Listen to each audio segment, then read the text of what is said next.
votre enfant a besoin de soutien scolaire et vous ne savez pas comment faire le bon choix entre stage de remise à niveau, cours en ligne, prof particulier, pas facile de s'y retrouver. Alors dans cette vidéo, je vous donne toutes mes clés pour trouver la solution la plus adaptée à votre enfant.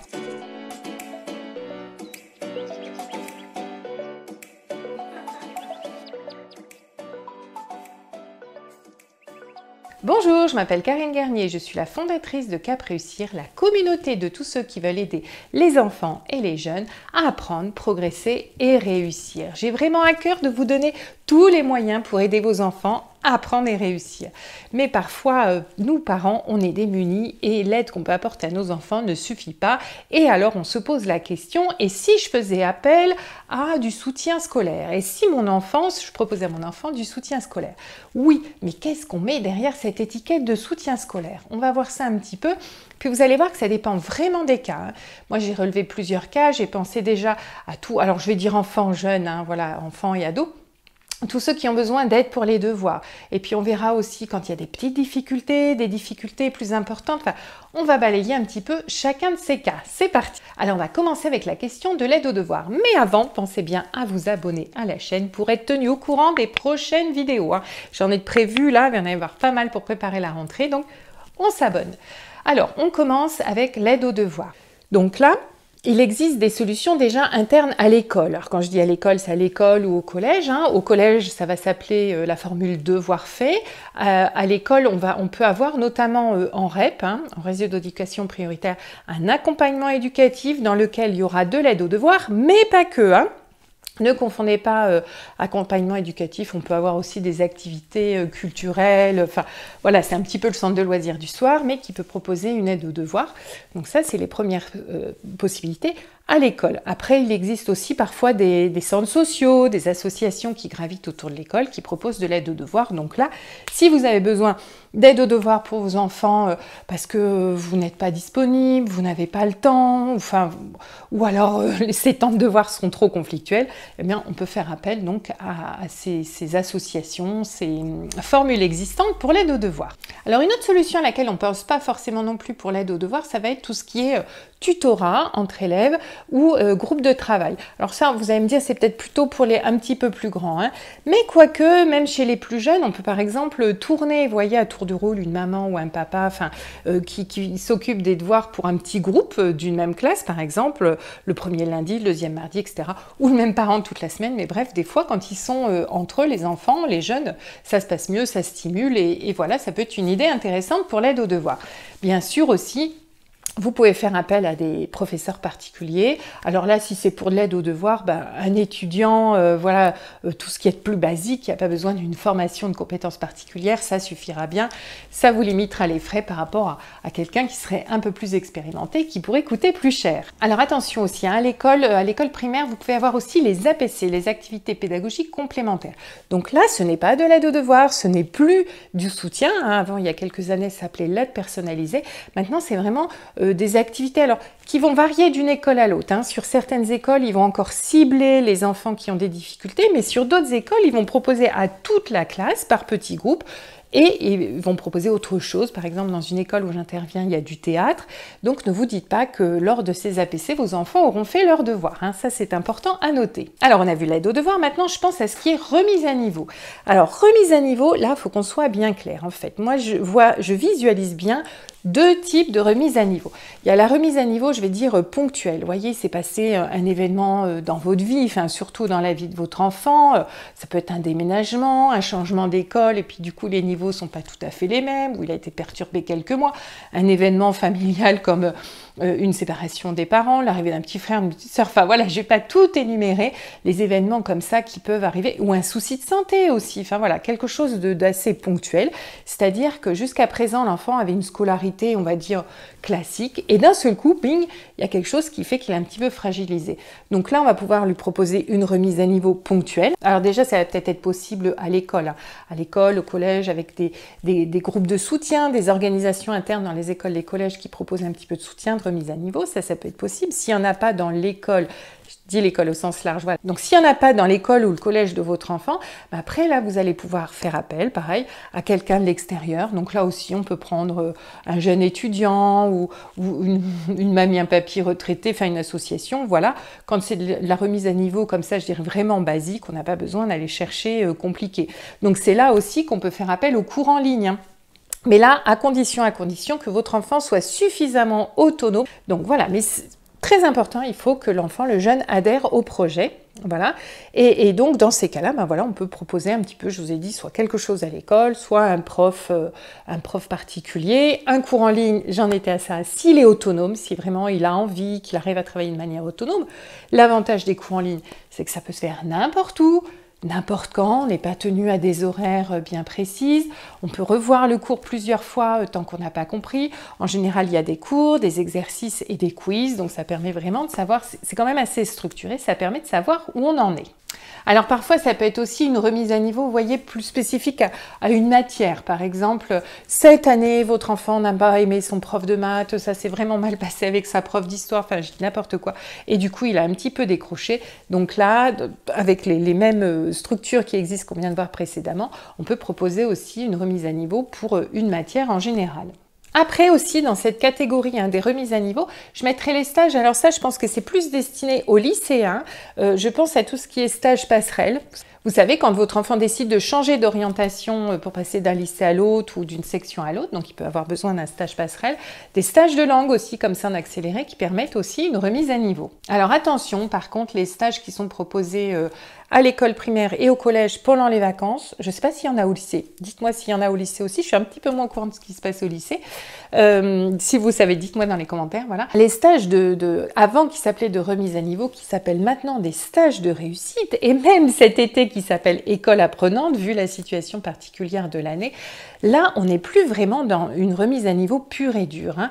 Moi, je les ai fait, ces stages, voilà, pendant plusieurs années, et en fait, je faisais un stage, voilà, qui regroupait plusieurs écoles du secteur. Et en fait, chaque équipe de chaque école avait ses propres critères de sélection à qui il proposait ce stage. Certaines écoles le proposaient à l'ensemble, par exemple, puisque ça s'adresse au CM1, CM2, information importante que j'ai oublié de dire, hein, l'école primaire, ces stages sont pour les CM1, CM2, donc ils proposaient à l'ensemble des CM1, CM2, puis après ils faisaient un tri, une sélection, s'il y avait trop de demandes. Mais en général, ce n'était pas le cas, il n'y avait pas besoin de faire une sélection ensuite. Dans d'autres écoles, ils le proposaient quand même plus à des élèves qui avaient des petites difficultés. Vous voyez, pas les élèves en grande difficulté à qui un stage de 4 ou 5 matinées, un stage de 4-5 matinées en tout, j'allais dire par semaine, mais dans une semaine, n'allait pas régler le fond du problème. Mais certains pour qui des petites choses, vous voyez, n'étaient pas bien ancrées, pas bien installées, ben là, ils se disaient que ça pouvait être pas mal. Après, on y reviendra aussi un petit peu plus loin hein, sur ce stage. Il peut avoir un autre intérêt dans un autre type de cas. Donc, vous voyez, là, vraiment, on va être sur des besoins bien ciblés, bien particuliers, de la petite difficulté scolaire, si on peut l'appeler comme ça. Et après, dernier cas aussi, je mettrai dans tout ce qui est un petit peu, je ne sais pas si c'est remise à niveau ou préparation, enfin, vous voyez, où on est vraiment sur une matière en particulier, une ou plusieurs matières, hein, ça va être tout ce qui est préparation aux examens, aux concours. On peut avoir besoin de soutien pour préparer son brevet, son bac, l'entrée dans une école particulière. Donc, dans ce cas-là, je pense qu'effectivement, faire appel, alors, soit des organismes voilà, qui proposent des stages de soutien scolaire, soit, je le redis, au cours en ligne si votre enfant est autonome, ou à des profs particuliers. Donc là, il va falloir, notamment si on est dans la préparation d'examen ou la préparation de concours, là, ce qui va être important, c'est d'avoir un professeur qui connaît bien le contenu, qui maîtrise bien le contenu de maths, le contenu de français, etc. Et aussi, très important, qui va bien savoir le faire passer. Dans tous les cas, quelle que soit la situation de votre enfant, si vous optez pour un prof particulier, c'est impératif, il faut que ça colle, il faut que ça passe. Prévenez tout de suite, hein, voyez ça, enfin en général les profs qui se proposent comme ça en cours particulier le savent, mais proposez, alors au bout d'une séance on a du mal à se faire une idée, donc proposez 2-3 séances comme ça d'essai, et vous dites au bout de 2-3 séances on refait le bilan. C'est important parce que si vous avez des choses à dire au bout de 2-3 séances et que vous ne l'avez pas anticipé en amont, c'est toujours délicat d'aller dire aux profs, ou aux jeunes qu'on fait venir, ou aux profs expérimentés, ben non, ça colle pas, enfin voilà. Donc vous dites, on fera le point dans 2 ou 3 séances. Ça permet de voir si on continue, si le courant passe bien dans les deux sens. Ça peut permettre aussi de dire on continue, mais j'aimerais bien que ça se passe un peu plus comme ça, un peu moins comme ça, ou je verrai ça un peu plus. Vous voyez, de rectifier un peu le tir, parce qu'après, une fois qu'on est lancé, on n'ose plus trop dire quoi que ce soit. Et puis alors après, comme on en a parlé tout à l'heure des groupes de travail, là ce qui peut être intéressant aussi, c'est le tutorat. Hein. Quand il s'agit d'une remise à niveau bien spécifique, bien ciblée, avoir un camarade de classe, de la même classe ou un petit peu plus âgé, dans un niveau un petit peu plus élevé. Des fois, pour certains jeunes, hein, moi j'avais une jeune que j'aide comme ça, qui s'est remotivée quand certains camarades de sa classe, en quatrième, notamment, se sont mis à l'aider, à lui dire « Allez, vas-y, apprends tes leçons, etc. » Donc, ne négligez pas le tutorat, c'est aussi très important. Prenez au sérieux quand vos enfants ils vous disent « Mais c'est bon, je vais réviser avec machin, je vais réviser avec truc, avec lui, ça se passe bien. » Croyez-le, faites-lui confiance. Et là, c'est pareil. On dit « Ok, on essaye, on se met un délai, une semaine, 15 jours, je ne sais pas. » On dit « On voit ce que ça donne. » Et on fait confiance, mais on donne comme ça une échéance pour faire le point. Mais le tutorat, c'est important aussi à ne pas négliger. Alors, on a vu l'aide aux devoirs, la remise à niveau basique. Il nous reste deux autres situations bien particulières que moi j'appelle la remise à niveau plus générale. Hein, quand votre enfant n'a globalement pas le niveau scolaire attendu. Et puis, on verra encore une dernière situation juste après. Alors là, quand il s'agit d'une remise à niveau générale, ça peut être dans une matière bien particulière, en français, en mathématiques, au hasard, ou dans les deux, ou dans l'ensemble des matières. Là, on va traiter le problème différemment. Hein. Je pense que déjà, la première chose à faire, c'est d'essayer de comprendre pourquoi votre enfant n'arrive pas à avoir le niveau scolaire qu'il devrait avoir le niveau scolaire attendu dans sa classe d'âge. Alors ça peut être lié, on va pas tout citer ici, hein, ça pourrait faire l'objet d'une prochaine vidéo. D'ailleurs, dites-moi si ça vous intéresse, voilà, dans une prochaine vidéo que je vous parle de ça, comment on pourrait l'appeler, comment comprendre les difficultés scolaires de son enfant. Vous voyez, un petit peu une checklist pour faire le tour. Si ça vous intéresse, dites-le moi dans les commentaires. Pareil, si vous voulez que je détaille, que je fasse une vidéo sur, j'ai parlé du dispositif devoir fait, stage de réussite, si vous voulez des vidéos plus spécifiques là-dessus, dites-le moi dans les commentaires. Mais voilà, donc là, la première des choses, ça va être d'essayer de comprendre vraiment pourquoi votre enfant n'arrive pas à apprendre et à comprendre. Est-ce qu'il a des problèmes de mémoire? Est-ce qu'il a des problèmes de compréhension, de motivation, de concentration, etc. Et là, je vous renvoie aux boîtes à outils de Cap Réussir. Hein. Voilà, je vous mets le lien dans la barre d'infos, où je vous propose justement des outils par rapport à tous ces problèmes. Mais voilà, ça c'est important aussi parce que si on refait à l'identique avec un prof, puis un autre, un cours en ligne, une association, etc., mais qu'on refait toujours la même chose de la même façon, le programme de maths ou le programme de français, votre enfant, vous allez l'en écœurer, il va avoir une indigestion du théorème de Thalès ou de l'accord du participe passé, et puis ça ne va pas régler les problèmes. Il faut vraiment comprendre pourquoi ce sable est mouvant, c'est un petit peu ça l'idée. Alors dans le cas de difficultés comme ça plus persistantes, on dit à l'école primaire, vous avez bien entendu les réseaux d'aide spécialisés aux élèves en difficulté. C'est mon job, c'est mon boulot. Je suis enseignante maîtresse en RASED. Donc là, si on vous propose de l'aide de ce type à l'école, eh bien, je pense que vous avez tout intérêt à accepter. Hein, c'est vraiment pour votre enfant. Il n'est pas pour autant étiqueté. Enfin, voilà, ça ne le suit pas dans son dossier jusqu'au bac, donc on peut accepter sans problème. De la même manière, il y a certaines choses, certains projets, certaines aides spécifiques qui peuvent être mis en place en classe. C'est ce qu'on appelle les PPRE. Je ne développe pas non plus là-dessus aujourd'hui. Pareil, hein, dites-moi tout ça, RASED, PPRE, si ça vous intéresse. Un petit commentaire et je me ferai un plaisir de vous faire une vidéo à ce sujet. Donc ça, c'est ce qui est proposé à l'école. Au collège, vous pouvez avoir aussi du soutien comme ça qui est proposé. Mais après, voilà, si l'école ne vous propose pas, parce qu'il n'y a pas des RASED, il n'y a pas tous ces dispositifs dans toutes les écoles, tous les collèges. Donc si on ne vous propose pas, ça peut être intéressant du coup là pour le coup de faire appel à un prof particulier. Mais là, alors là, dans le cas de difficultés importantes, moi je vous déconseille les cours en ligne. Hein, là, votre enfant serait seul, personne serait là pour analyser, voir d'où viennent ces difficultés, donc c'est pas la peine. Alors après, vous pouvez tester les organismes de soutien, vous pouvez tester les profs particuliers que vous avez recrutés par petites annonces. Vous pouvez aussi demander aux professeurs, aux enseignants de vos enfants, bien souvent ils ont des noms, des adresses, des personnes de qualité, compétentes, qualifiées à vous recommander. Donc vous pouvez passer par eux. Et là aussi, dans tous les cas, il faut essayer et questionner aussi. Encore un sujet pour une nouvelle vidéo, c'est comment recruter un prof particulier, par exemple, ça pourrait être quelque chose comme ça. vous pouvez questionner pour voir un petit peu si cette personne que vous avez en face de vous, est-ce qu'elle a juste des compétences, des super compétences en maths, en français ou je ne sais quoi, ou est-ce qu'elle va être capable aussi d'analyser les difficultés de votre enfant, hein. Donc là, ça vaut peut-être le coup dans ces cas-là de prendre quelqu'un de plus spécialisé, que vous allez peut-être payer un peu plus cher, mais vous aurez un retour sur investissement au final, si on peut le dire comme ça. Et puis bien sûr aussi dans cette catégorie de la difficulté scolaire importante, eh bien je mettrai tous les professionnels du soin.